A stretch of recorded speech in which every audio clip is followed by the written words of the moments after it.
C'est incroyable parce que l'éléphant, quand il rit, ça fait rire. Quand l'éléphant rigole, il a un rire aigu, un rire strident, qui fait comme...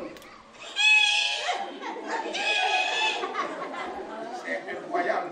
Morphée Aubin, musicien et conteur professionnel, puise ses récits dans la tradition orale de la Côte d'Ivoire, son pays natal.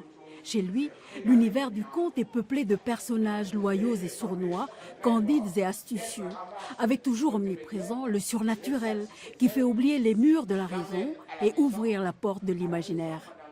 Le conte, c'est une histoire qui a pris le temps de rouler, de vieillir comme une pierre qui a fini par se polir parce que la pierre a roulé au bord de mer,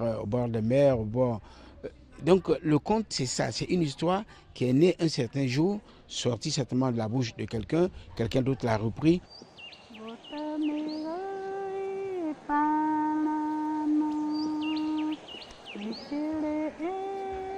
De l'Afrique à l'Océanie, en passant par l'Europe et l'Asie, le merveilleux et le fantastique imprègnent le conte. Transmis par la parole, il est comme un pont suspendu entre le monde visible et invisible. Adélaïde Rimindia intervient dans les écoles maternelles de Wawilou en pays à Dieu. Contée, elle exprime sous la forme de berceuse. Toutes sont issues de la mythologie de cette région, mais reformulées avec des mots d'enfant. Là-bas, à la maternelle, on a créé ensemble avec les enfants. On raconte des histoires, eux, ils disent leurs mots.